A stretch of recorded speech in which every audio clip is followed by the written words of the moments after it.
I want the American people to understand is this is not endless. It's not protracted. We're not allowing mission creep. The president has set a very specific mission to accomplish. And our job is to unrelentingly deliver that. Now, he gets to control the throttle. There seems to be no end game. The president says that it's nearly complete, but the Department of Defense says that it's just begun. So this kind of contradictory, confusing, chaotic message to the American people will continue to make this war deeply unpopular. From the executive branch to Capitol Hill to the American people, vastly different views on America and Israel's war with Iran. What is the objective and what is the end game? Critical questions as shockwaves hit the global economy. Welcome to EWTN News in Depth. I'm Catherine Hadro. As military leaders continue the fight and the missiles continue to rain down, there's even disagreement about what to call this conflict. President Trump has called it both a war and a, quote, little excursion. The distinction is a legal one. If it's a war, then it could be considered illegal because under the Constitution, officially declaring war is the sole responsibility of Congress. You just said it is a little excursion, and you said it is a war. So which one is it? Well, it's both. It's both. It's an excursion that will keep us out of a war, and the war is going to be. I mean, for them, it's a war. For us, it's turned out to be easier than we thought. In the meantime, Iran has broadened its attack radius, apparently deciding its strongest strategy against America's powerful military is to turn this war into an attack on the global economy. This week, beyond threatening oil tankers from leaving the Persian Gulf through the Strait of Hormuz, Iran attacked 3 commercial ships in the Gulf, widening the danger for maritime cargo of all kinds.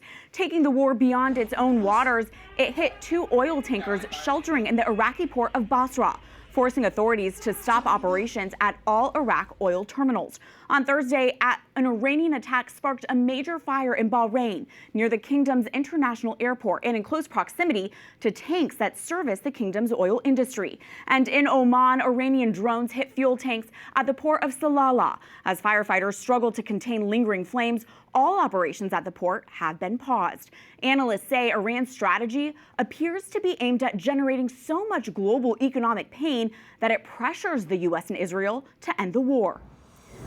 After the military strike on the war's first day killed Iran's supreme leader, 86-year-old Ayatollah Khamenei, President Trump insisted he should have a say in who was selected as Iran's next leader. But that is not happening. In fact, the war might have brought a younger version of the Ayatollah into power. His son, 56-year-old Mojtaba Khamenei, has been named as the new supreme leader, solidifying the Islamic hardline grip on power. The younger Khamenei is considered even more extreme than his father, and observers say he will likely keep up repressive crackdowns against Iranian dissenters. Before the announcement he would succeed his father, President Trump had called Khamenei a completely unacceptable choice. Nearly 2 weeks ago, during an Oval Office photo op, a reporter asked the president what the worst-case scenario would be in this war. I guess the worst case would be we do this and then somebody takes over who's as bad as the previous person, right? That could happen. We don't want that to happen. That would probably be the worst. You go through this and then in 5 years you realize you put somebody in who was no better.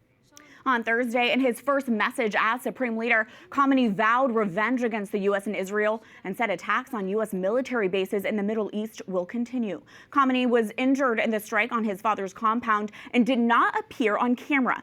But his determination could be strong. The attack killed not only his father, but reportedly also his mother, wife, son, and sisters.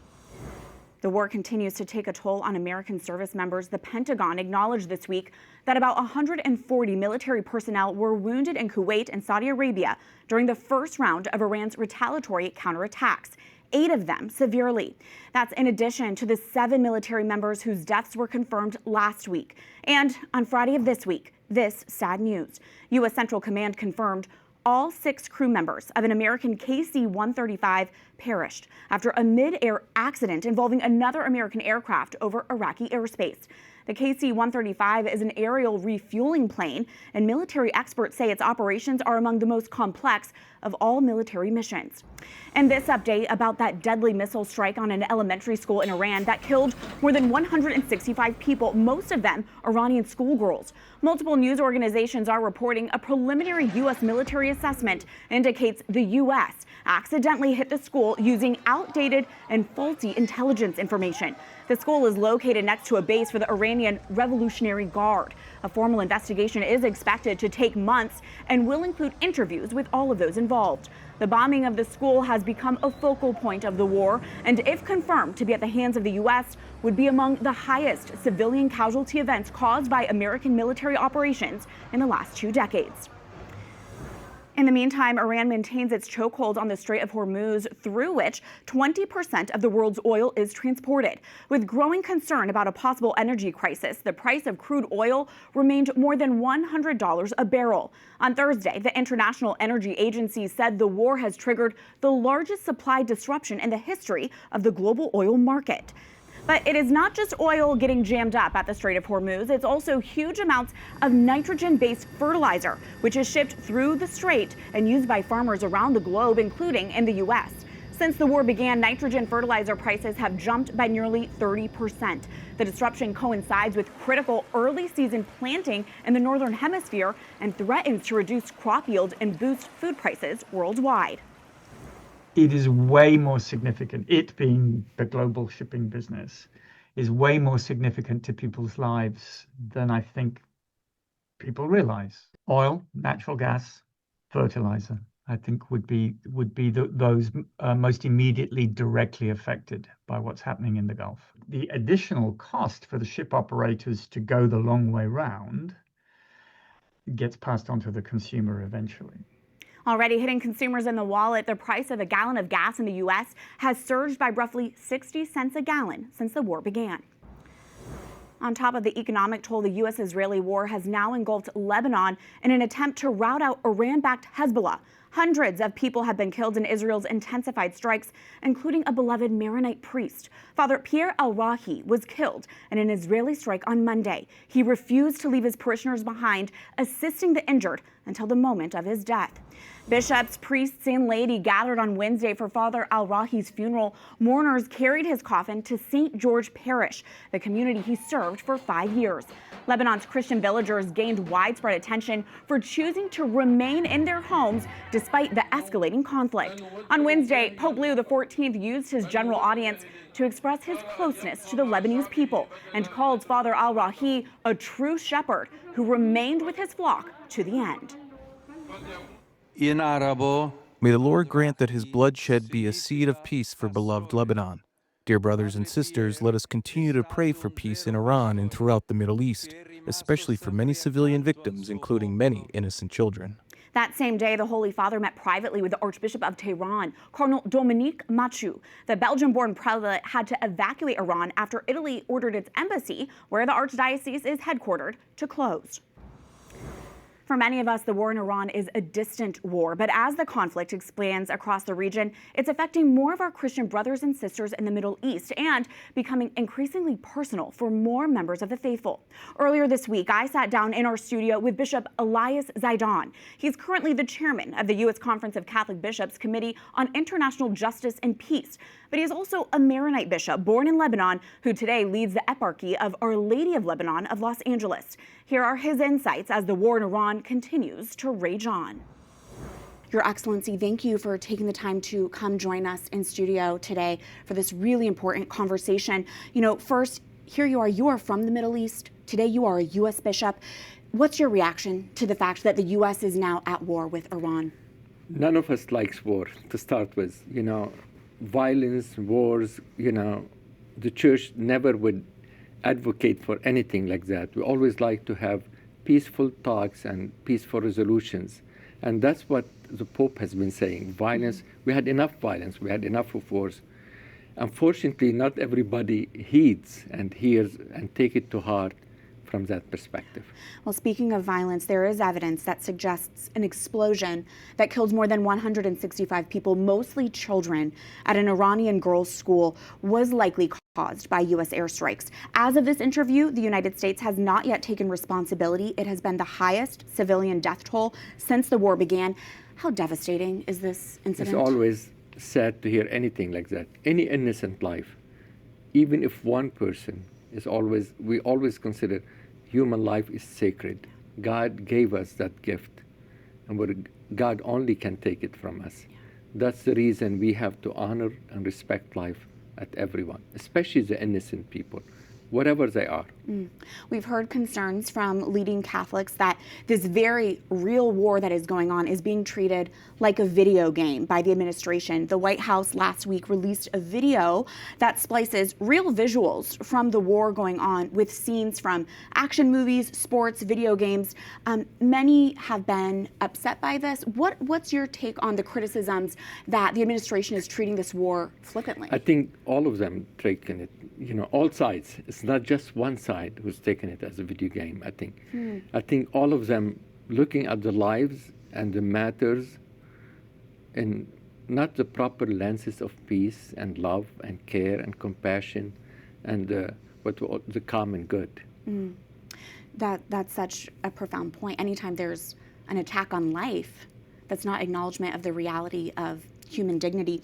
Our Holy Father, in his Sunday Angelus, expressed his concern that this conflict will spread to other countries, including in Lebanon. And the very next day, it was confirmed that a Maronite priest in southern Lebanon, Father Pierre al Rahi, was killed in a bombing.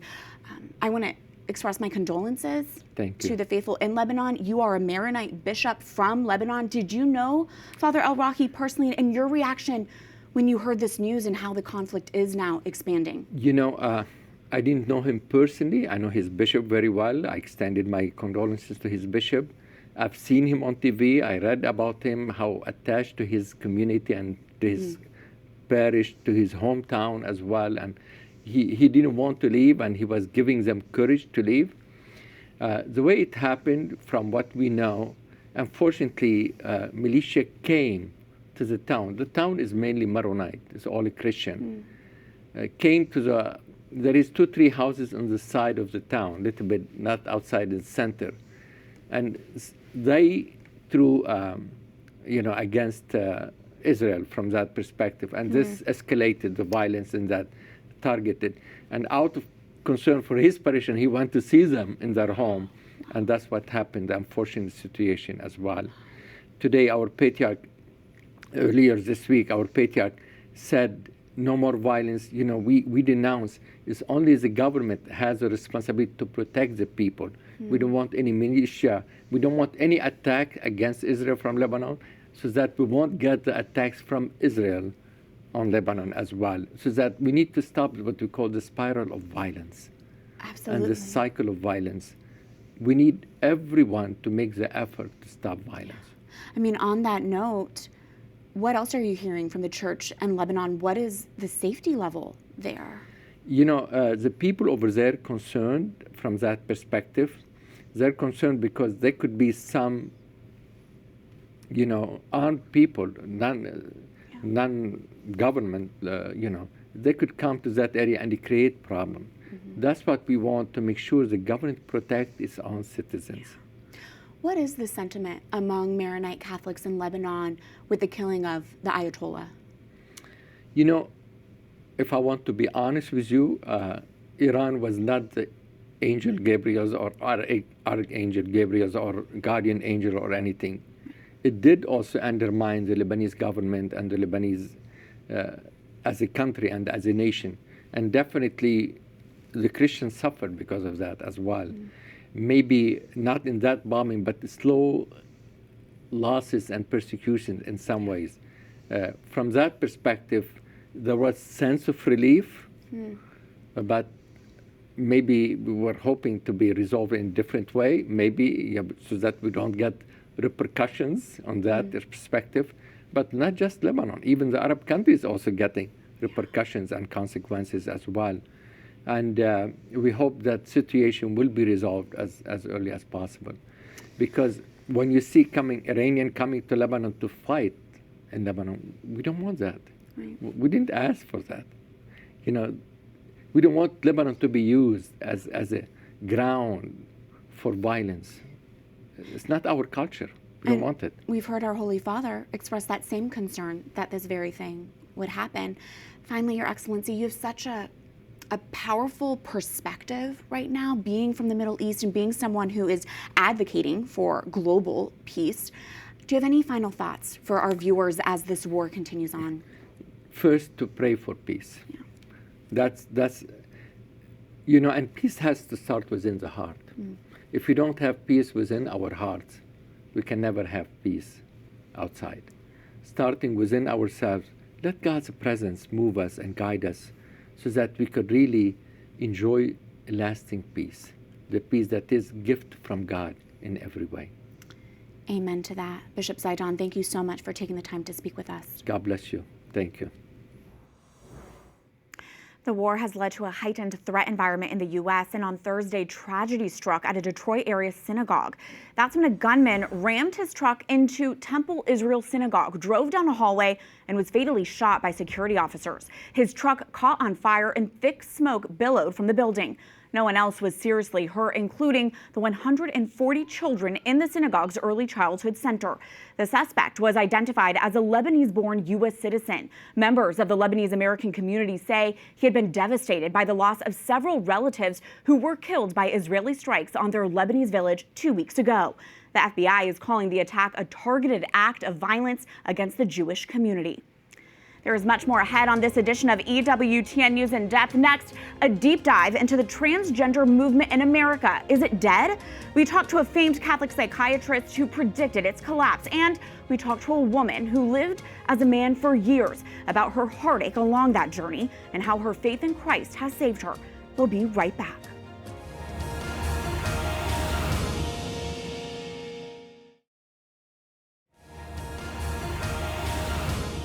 Within the past decade alone, the transgender issue ballooned into a national movement. Millions of dollars poured into lobbying for transgender advocacy, and support seemed to swell for the issue. But now, from public perception to court battles, it seems gender ideology no longer has the same grip on America as it once did. We examine how today the tide seems to be turning against transgender ideology. Common sense is being restored. The law seems to be pointing in the right direction. Andrea Picotti-Bayer, director of the Conscience Project and legal analyst for EWTN News, has long followed the legal battle over gender ideology. She notes much of the pushback against the transgender movement is playing out in lawsuits, several of them in our nation's highest court. Earlier this month, the U.S. Supreme Court sided with California parents against a state law that forbade school teachers and staff from telling the parents their children wanted to transition. I think that we are going to see policies across the country that mimic this fall to the wayside, and blessed be God that they will. But we also will see continued development of this important role of parents in saving and shielding their children from the confusion of gender ideology. The High Court is also examining a ban on so-called conversion therapy and the legality of state laws that ban biological males from competing in women's sports. Last month, in the first malpractice verdict of its kind, a New York jury awarded $2 million to a young woman who underwent gender transition surgeries as a teen. She said her doctors did not fully inform her and her parents of the risks of the procedures. I really do hope it's just the beginning. And there are many other cases that are in the courts right now of young people and their families that were pressured by really unprofessional medical professionals. Those lawsuits reflect a shift in public opinion on the transgender movement. A 2025 Pew Research poll found about 56% of U.S. adults favor laws that ban healthcare professionals from providing gender transition procedures for minors. 66% favor laws that require trans-identifying athletes to compete on teams that match their biological sex. Dr. Ryan Anderson, president of the Ethics and Public Policy Center and author of When Harry Became Sally, responding to the transgender moment, points out more and more Americans are willing to speak out against gender ideology. People are discovering the emperor has no clothes. They're discovering that this is unfair to female athletes. This violates the privacy of women. And most fundamentally, it's just unjust to the bodies and the minds of young people. With this executive order, the war on women's sports is over. President Donald Trump dedicated much of his 2024 campaign to the transgender issue, and shortly after returning to office, signed several executive orders against gender ideology, including stripping funding from hospitals that provide gender transition treatments for minors. Those actions and growing public outcry have led to several large hospitals announcing they will no longer provide the procedures for minors. And the American Medical Association and American Society of Plastic Surgeons have both walked back support on the treatments. When many other people either went silent or went the wrong way, McHugh had both the courage and the intellect to tell the truth. One of the leading medical voices on the transgender debate is Dr. Paul McHugh, who served as the head of psychiatry at Johns Hopkins University School of Medicine from 1975 to 2001. In his role, he shuttered the hospital's gender identity clinic in 1979, the first of its kind to specialize in what was then called sex change surgeries. Throughout his accomplished and controversial career, he has reiterated his belief that transgender identifying patients suffered from a psychological rather than a biological problem. Transgender ideology advocates, students, and many of his own colleagues disavowed much of his work, but he never shied away from the truth. He was denounced, he was attacked, he was correct, and he's been vindicated. He's the hero of this story the first time it popped up in the 70s. He's the hero of this story when it came back in the past decade. Many have called Dr. Paul McHugh a prophetic voice in the transgender debate. For decades, as top psychiatrist at Johns Hopkins University Hospital, he warned the transgender movement will ultimately collapse, especially when the lawsuits from detransitioners start coming. Now 94 years old, I sat down with Dr. McHugh in his Baltimore home to discuss his trailblazing research and the role his Catholic faith has played as well. Here is Dr. Paul McHugh on the record. Dr. McHugh, thank you so much for inviting us into your home. It is an honor to speak with you. Well, that's nice of you to say, Bo. You're very welcome. It really is. You have been a leading psychiatrist with a career spanning decades, and you've made some bold moves in your career. In 1979, you decided to shut down Johns Hopkins Gender Identity Clinic, and I believe it was the first clinic to provide what was commonly called at the time sex change operations. What was behind that decision in 1979? Well, first of all, I thought that this was a very radical idea, and I was always concerned in psychiatry for the radical imaginative ideas that seemed to be controlling it for the middle of the century, primarily in the middle of the century with the Freudian enterprise.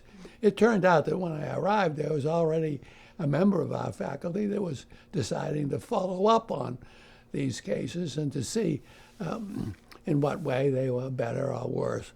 And it turned out that although most of the patients at the time felt that they had done the right thing when they subjected themselves to the surgery, all of the issues that they said was going to be corrected, their difficulties in interpersonal relationships, their difficulties in their jobs, their difficulty with their families, which was the whole reason for doing it, they were not better. They didn't improve. So to be clear, shutting down that clinic, it was not driven by ideology. It was driven by the evidence. By the evidence, yes. We had evidence there that the patients really weren't any better. And it was just about, we'd been doing it for about 10 years. And so we had sufficient number to say that they were not benefiting. And that was in 1979. What have you observed from your area of expertise, on the so-called transgender movement from 1979 until now in 2026? Have you been surprised by the momentum that it picked up? I was astonished by it because it didn't seem to me that we were doing anything terribly radical. But gradually the idea became that somehow or another we were denying these people their honest sex. And I kept saying, look, we're two things here. We have the facts of the body, and we got the ideas of the patient. And I thought that was one of the kinds of things where psychiatry has gone wrong in the past and could go wrong again. Imagining things rather than knowing things. You talked about how extreme and dramatic of a procedure these transgender operations are, and how the surgeries provide little change to psychological health after surgery. You don't support it for adults or children, but can you talk a little bit about the psychiatric impact specifically on children who undergo these operations or any so-called gender-affirming care? Yeah. Well, I think we don't know enough about it because we're not spending enough time studying them. I wanted more and more study so that we could understand how this idea had taken such a firm hold on them. To tell you the truth, even now arguing about it, I say, why are we still arguing about this? It's so obviously a mistake. And there really is an impact on children who take puberty suppressors. Oh yes, oh yes. The whole idea of doing this to children to slow down and presumably get them to think more about what they're experiencing has been a track towards, in fact, persuading them that, and has not been a good idea. I've, after all, seen a lot of young people taking on, and they're very susceptible, especially young girls, to being persuaded that there are some aspects of themselves in their body that needs correction. It's really the foundation of anorexia nervosa and things of that sort. Well, and you have stated publicly multiple times over the years that you thought it would be lawsuits that ultimately are what take down surgeries for minors. Well, 1 month ago, in a legal first, the first malpractice verdict about transgender surgeries providers, a jury in New York awarded a woman $2 million in damages for a double mastectomy she received as a teenager that she says has left her disfigured. She accused both her psychologist and her plastic surgeon of failing to obtain adequate consent and about the risks before she agreed to the procedure. Dr. McHugh, the first malpractice suit now, is this the end of transgender surgeries for minors? Well, I'm not sure. I think it should be, but there are going to be many more lawsuits coming down the pike now, as I predicted it would come.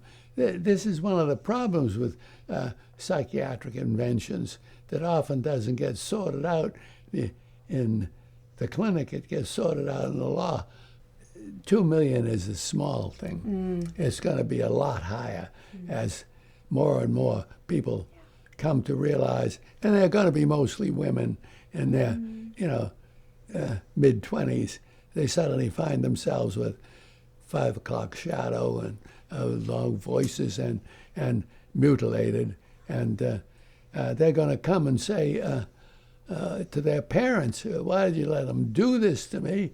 And they say, "Well, the doctors told us that you'd perhaps commit suicide if we didn't do this." And I said, "Well, you should have held on and at least let me grow up to decide myself as an adult."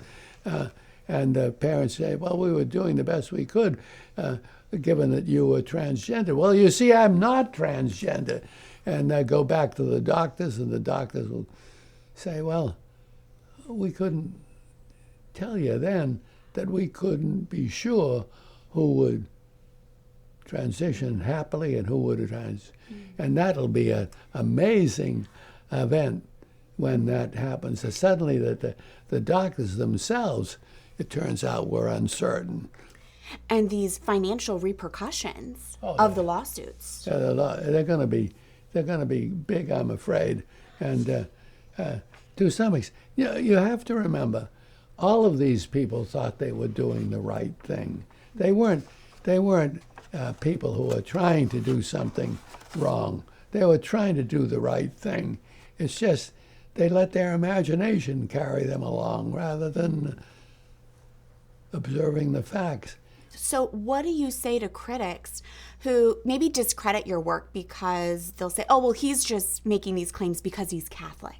They discredit your work because of your faith. What's your response to those people? Well, I first of all, I say I am Catholic, and I can't tell in what way my faith influences any of the things they do. I'm sure that it's important in everything I do. So I can't deny that it may play a role. Like I was able to say, look, I'm the Henry Phipps Professor of Psychiatry at Johns Hopkins. If I can't ask these questions and listen for their answer or offer my suggestions as to what the answers are so far, who can? We're just going to, this is America, for crying out loud. And looking back at this career that you've had, what do you want your legacy to be? Well, I don't know about what my legacy is. I want people to think, though, that, as I always say, I want them to think that I was part of my times and that I didn't shy away from the things that occupied the attention of my fellow Americans. I think it's really important to see that the role you have calls for certain kinds of courage.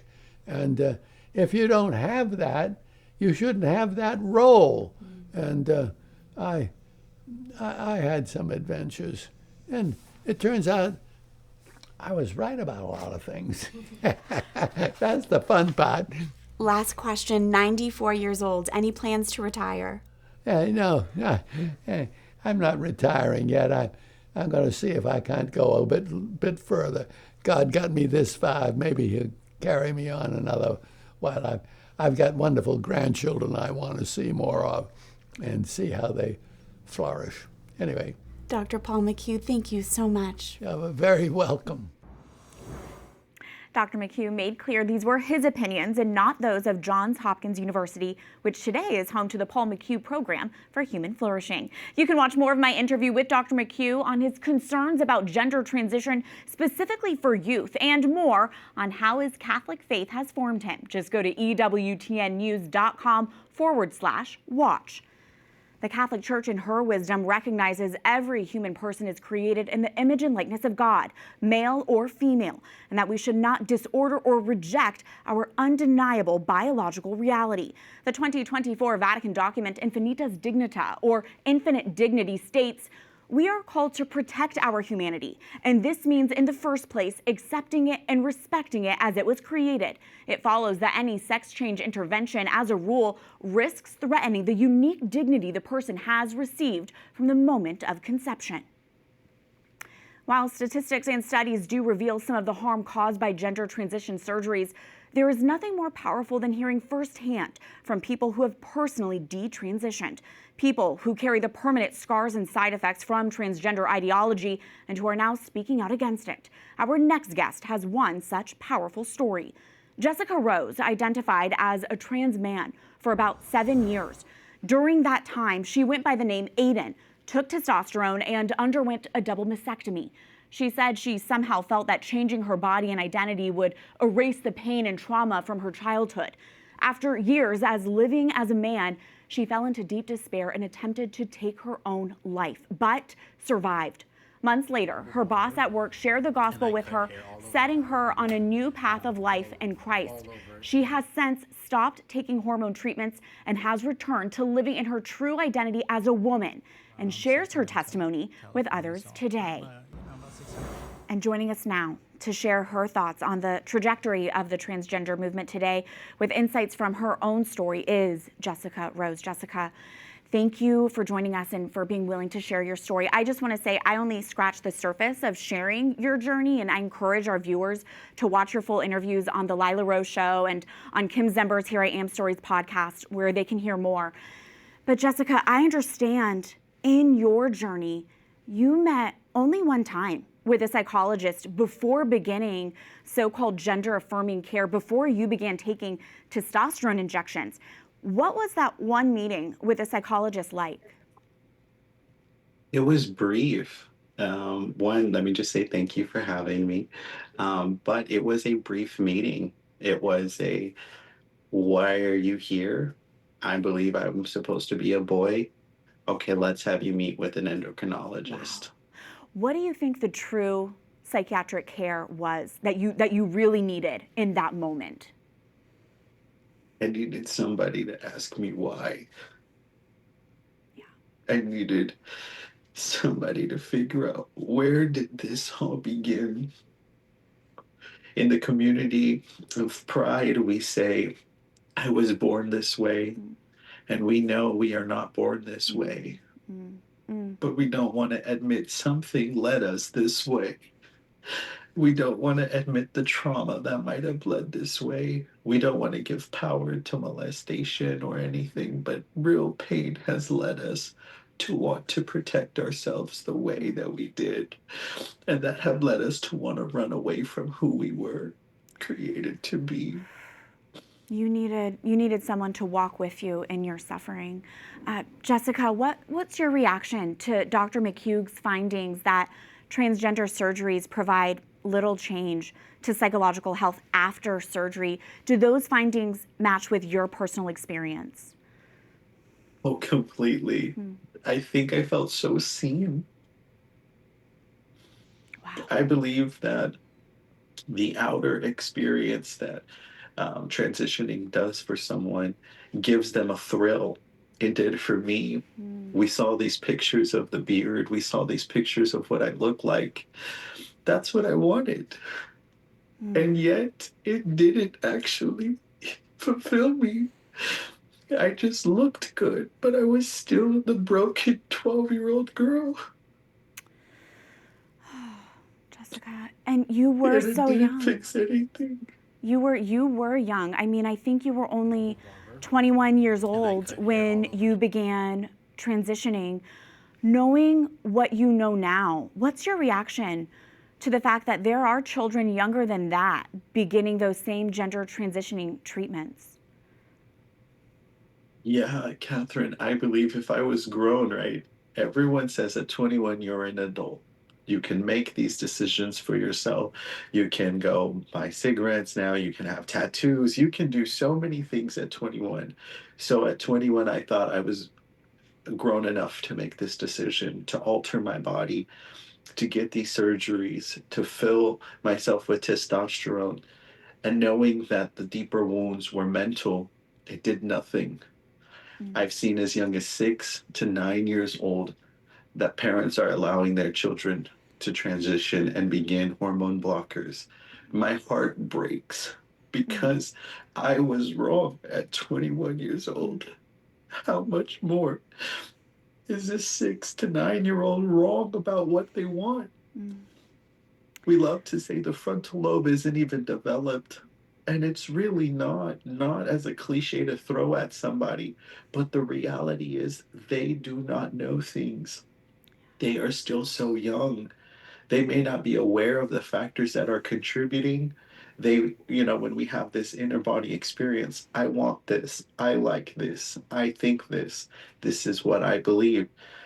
But we are so scared to bring the gospel into the home, to speak true identity to the youth. No, God did not make a mistake with you. You have these feelings, let's talk about it. Nobody wanted to discuss it with me, and now I'm an advocate for conversation, for relationship building. A mother and a father should be able to speak to their 6 to 9-year-old and say, there's nothing wrong with you, but what is making you feel like there is something wrong with you? Not invalidating, but trying to understand what this 6-year-old is believing about themselves, to want to change everything about themselves. It's deeper. It is. Jessica, for someone who may be watching, what is your message to a young person who may be grappling with gender identity and who truly believes that changing their body may bring them happiness? I say, God did not make a mistake with you. You may be mad at God. You may be hurt by God. You may be upset with God. But I promise he did not make a mistake with you. There are people who are willing to walk with you through whatever you are believing about yourself. There are people who are kind and gracious who will listen to your pain and your trauma. Covering yourself with masculinity or femininity in the wrong context will not heal you. Surgeries do not heal you. Hormones don't heal you. God does. Our true living God heals you. He meets you in your pain. He meets you in your sorrow. Don't be scared to give him a chance. Don't be scared to allow him to reveal himself to you. You've made everything about yourself. You've tried everything your way. I pray and I plead with you to give God a chance for him to love you, because nothing else will love you the way that he loves you. Nothing else will fill you the way that he fills you. I learned this the hard way. My brothers and sisters, don't mutilate your body and regret it later, because you will. Jessica, your vulnerability is so courageous. I am so grateful to you for sharing your story, for the generosity of your hard-earned wisdom in this. And I just pray that the Lord continues to just love on you and heal you and use you for his glory. Jessica Rose, thank you so much for joining us. That's good. News headlines are next in the Week in Review.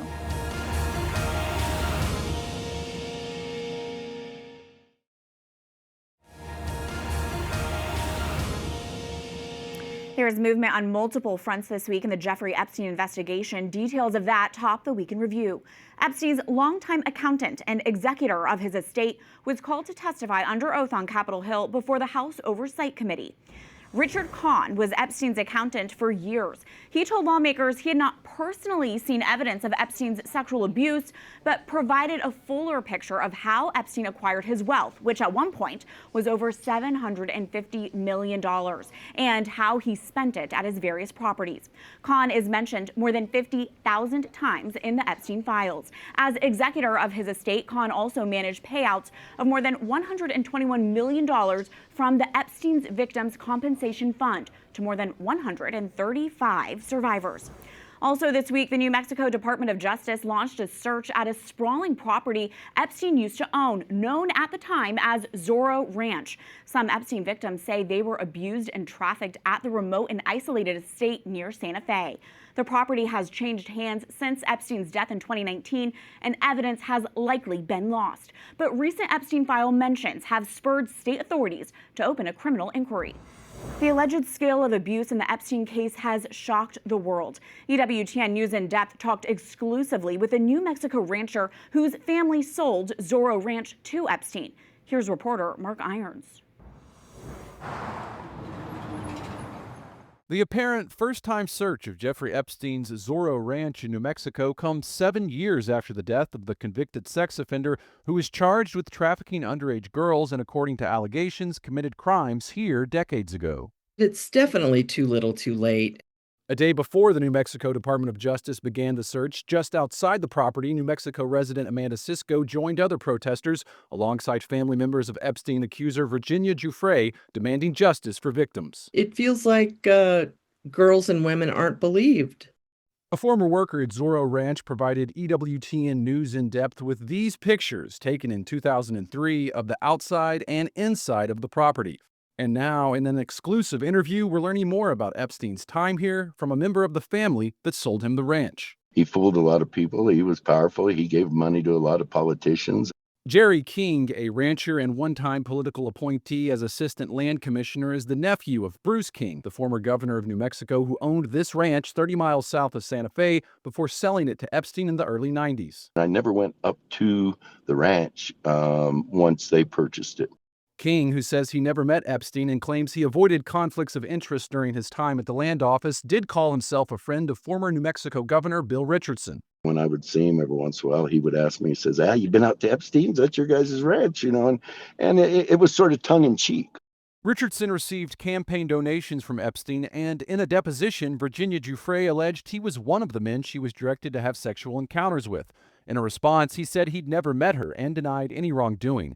Richardson passed away in 2023. He hasn't been charged with any crime related to Epstein. Neither has anyone in the King family. Jerry says he'd hear about parties or famous people at Zorro Ranch, but with a number of rich people owning ranches in the area, that wasn't uncommon. His cousin Gary King, the former Attorney General of New Mexico, who also ran for governor, claimed in one news report that he was unaware he had chartered Epstein's plane during a campaign flight in 2014, despite Epstein file releases that indicate he might have known. Another document shows his campaign thanks Epstein in 2014 for his commitment to raise $50,000. Reportedly, both King and Richardson returned or donated campaign funds after Epstein's abuse came to light. Jerry's sister, Rhonda King, appears among a list of Epstein contacts seen here in documents released by the Department of Justice. Jerry says she assisted with logistics in the sale of Zorro Ranch. Rhonda and Gary could not be reached for comment. We asked Jerry if anyone in the King family was aware of Epstein's crimes. Or knew about it or covered anything up to your knowledge? No, I never heard of. We were a close family. I mean, we all talk a lot. If somebody would have thought something, somebody probably would have said something. EWTN News in Depth spoke with two former workers at Zorro Ranch. Both said photographs depicting nudity were openly displayed around the New Mexico mansion. One said they included girls. The other said they showed young women. Around the time Epstein was convicted in 2008 of sex crimes involving a minor in Florida, one worker said the photos were taken down. We always should have done more. I think it is too late by a lot of measures. Earlier this year, New Mexico Land Commissioner Stephanie Garcia Richard took on renewed concern when an anonymous email released after the passage of the Epstein Files Transparency Act included unsubstantiated claims about girls being strangled and buried on the grounds outside Zorro Ranch. Garcia Richard was among those calling to reopen the state investigation that briefly started, then stopped in 2019. Even without support from the federal government, we should be digging into what occurred here, even at this late date. Mark Irons, EWTN News in Depth. The current owner of the former Epstein Ranch is fully cooperating with law enforcement authorities. He says he plans to turn the property into a Christian retreat. Mark Irons continues to work on this story and will have more from Zorro Ranch in the weeks to come. The partial government shutdown continues with no end in sight in the standoff between Republicans and Democrats over the Department of Homeland Security and a demand from Democrats for federal immigration reform. That means several departments within DHS are not being funded, including TSA. And now, weeks without pay is hitting America's 50,000 airport screeners hard. At some airports, travelers have experienced hours-long waits to get through security when enough agents have not been available. TSA reports about 6% of its workforce has quit. Others have called in sick. Some airports have been more impacted than others. At Hobby Airport in Houston, some waits have been as long as 3 hours. Started deep inside the garage, and it circles around 7 times before you even get to this part. Obviously, it's spring break. Travel plans are getting delayed or canceled, and so you have children involved, which is very tough.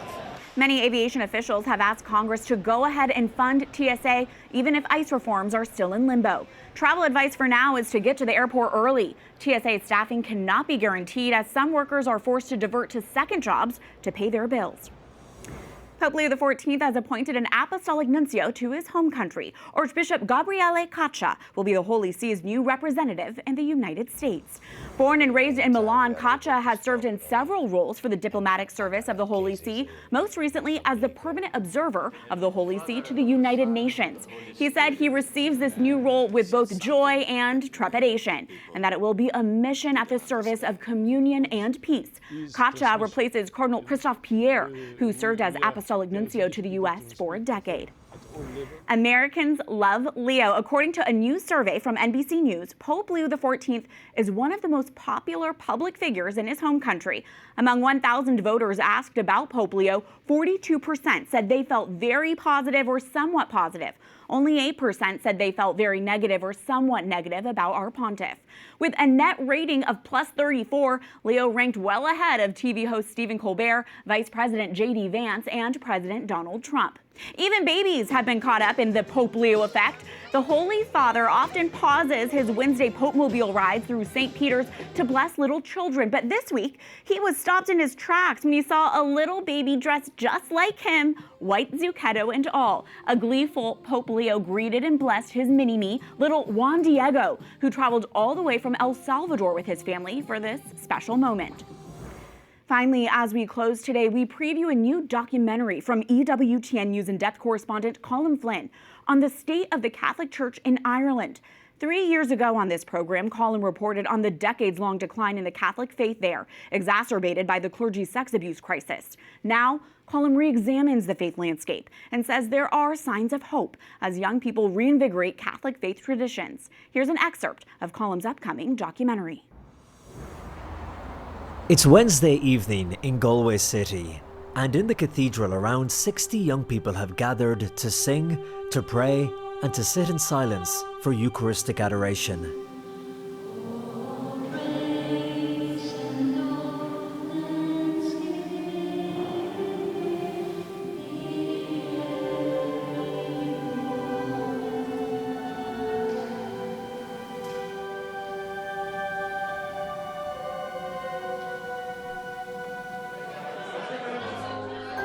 After adoration is over, the group gather in a room in the back of the cathedral, and in real Irish style, the tea and biscuits are in full supply, and it gives me an opportunity to talk to some of them about their faith. When you listen to the news or you read the paper, you'd be led to believe that the church, especially among young people, is dead in Ireland. What say you? I don't think it's true. From my own experience, I think a lot of people are more open to faith than they would have been before. I think there's like a void in people's lives, and I'll often tell people I go to Mass or I pray or I'm a Christian, and they're like kind of astounded, but they're always interested. And I think everybody kind of tries to hide their interest in faith and in God and all that. They just don't have the place to share it, you know what I mean? What's it like being a young Catholic in Ireland today? It's wonderful. You know, have a little look around tonight. You know, there's no one over the age of 35 here, and people are joyful and they are ready and willing to represent Christ, you know? You go around the country, you see the fire in like certain pockets more so than others, but that fire is there, and it's being lit throughout the country, and I think it's a great time to be a Catholic.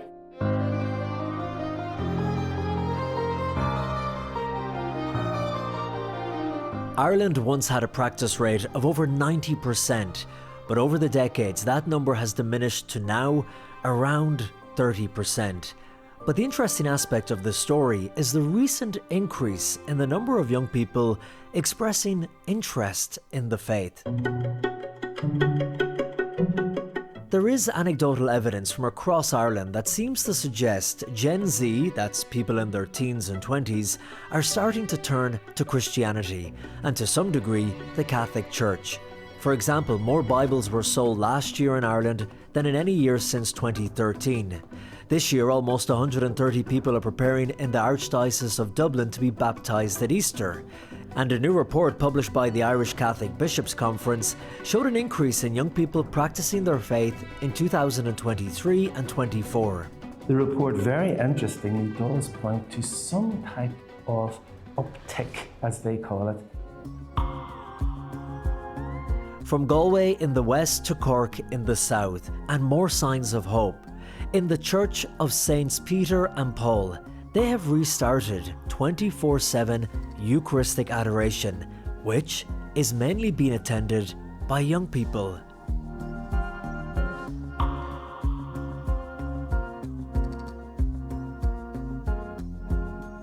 Sheila Kelleher is the coordinator of the youth ministry with the Diocese of Cork and Ross. People are looking for substance, and I know for me, like, you know, I grew up in a rural parish in near West Cork. It's not quite West Cork, but so I grew up and we would have gone to Mass every Sunday. I became an altar server for my local parish, the first girl actually in my parish to altar serve, and I did that for a number of years. but I didn't really see many other young people around me. So I think, you know, being given these opportunities, I suppose I came into my faith, well, through altar serving, which then led a priest in my parish invited me to go to Lourdes as a young adult helper. And that really changed my life. I met my husband in Lourdes, and my faith just went deeper. I started working for the chaplaincy in UCC, and then that led to me working with the diocese as the youth ministry coordinator there for the last year. Sheila tells me that the number of young people coming to their youth projects has tripled since 2023. PJ Cronin is another young Catholic who comes here for weekly adoration. There seems to be more of an openness than I've seen in recent years, and a lot of young men especially returning to the faith, which has given me a lot of hope. Why is it, do you think, that in particular young men are coming back to the faith? Good question. I suppose the way society has gone, there's been a kind of, men have kind of reverted into themselves because masculinity has come in under attack. You know, there's this narrative that anything you do at all that's masculine is toxic masculinity, and men really have found nowhere to go with that. They look around, and obviously I believe as a Catholic the truest answer of masculinity is Jesus Christ, and you know, when that's presented to you, I don't think that can help but to change you. And I've seen so many people brought into the faith just because of that, just looking for responsibility, looking for meaning. And I think there's something about that model that it's so attractive. And you know, even all the saints throughout history, and of course our Lord himself, you know, the servant leadership model of giving yourself for others, I think there's something about that that just calls to young men when it is presented to them fully, because it's uncomfortable, but you know, there's something about that that attracts people. So they're attracted to the idea that the church is saying, look, this isn't going to be easy, and this isn't going to be comfortable, this will be a challenge. Because you're called to more. There's something in us that I don't think we seek comfort. Like Pope Benedict, you know, he said, we're made for greatness, not comfort. And I think there's something about that, you know, the paradox of the cross, the most beautiful thing you could ever look at, but also terrifying. You know, something that is uncomfortable, but it will make you grow, make you better than what you are, then that calls to them.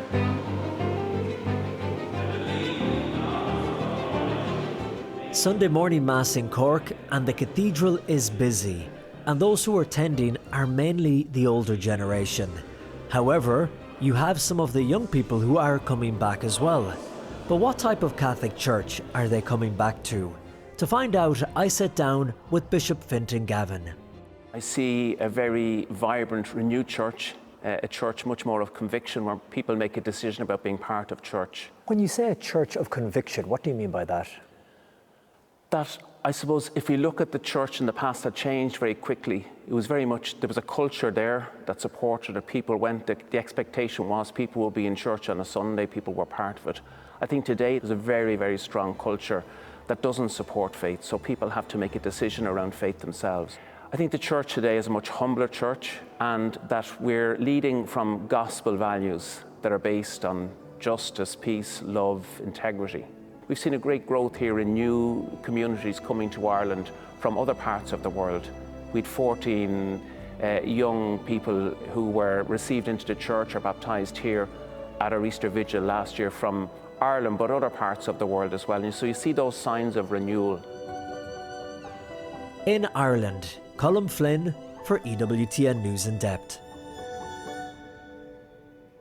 Colm's full documentary on the Catholic Church in Ireland will air on EWTN on Wednesday, March 18th at 6:30 p.m. Eastern. It will also be available online next week at EWTNnews.com/watch. And that's a wrap on this edition of EWTN News in Depth. I'm Catherine Hadro. Until we see you again, God bless.